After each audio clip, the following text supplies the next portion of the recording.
Assalamualaikum warahmatullahi wabarakatuh. Salam sejahtera bagi kita semuanya. Mahasiswa program studi Magister Administrasi Publik untuk mata kuliah pemerintahan daerah. Kita diskusikan lagi yaitu tentang tipologi pemerintahan daerah. Ya. Jadi pada pertemuan yang sebelumnya sudah saya jelaskan bahwa ada dua asas yang penting di dalam pembentukan daerah. Daerah otonom menggunakan asas desentralisasi, kemudian wilayah administrasi menggunakan asas dekonsentrasi. Begitu juga untuk instansi vertikal, itu juga menggunakan asas dekonsentrasi. Nah, oleh karena itu di daerah itu nanti ada tiga jenis itu, ada tiga jenis pemerintahan. Ada daerah otonom, ada wilayah administrasi, dan ada instansi vertikal. Nah, itu ada yang terpisah, ada yang menyatu. Nah, sekarang kita lihat ya. Jadi nanti terbentuk yang pertama adalah disebut namanya prefektoral terintegrasi.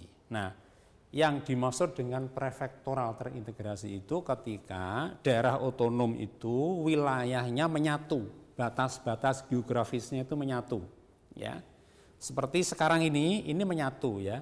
Jadi provinsi itu sebagai daerah otonom sekaligus sebagai wilayah administrasi. Kabupaten juga sama. Kabupaten, kota itu sebagai daerah otonom sekaligus juga sebagai wilayah administrasi ya. Nah, itu namanya menyatu ya. Kalau yang kedua adalah prefektoral tak terintegrasi.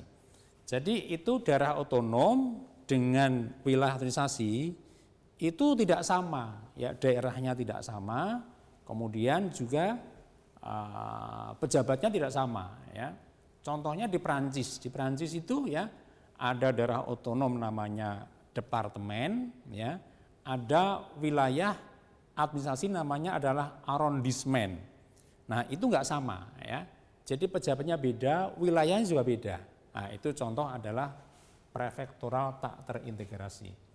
Nah, sekarang ya kita lihat di negara kita ini selalu terintegrasi. Di Undang-Undang Nomor 1 Tahun 1945 itu juga begitu, Undang-Undang Nomor 22 Tahun 1948 itu juga begitu, Undang-Undang Nomor 157 juga sama, Undang-Undang Nomor 18 Tahun 1945 itu juga sama, kemudian Undang-Undang 574 itu sama. Nah, ada beda sedikit di sini nih.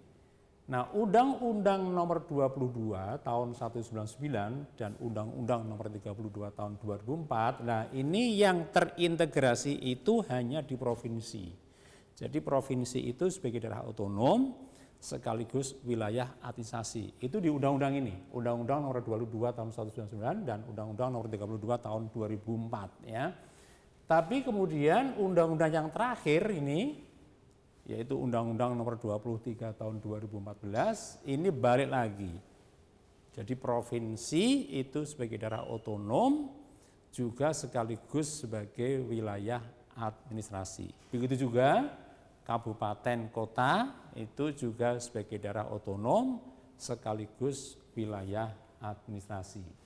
Jadi di dalam sejarah perundang-undangan di negara Indonesia ya sejak merdeka sampai sekarang ini hanya ada jeda dua undang-undang, yaitu Undang-Undang Nomor 22 Tahun 1999 dan Undang-Undang Nomor 32 Tahun 2004 itu yang menganut ya daerah prefektoral terintegrasi itu hanya ada di provinsi.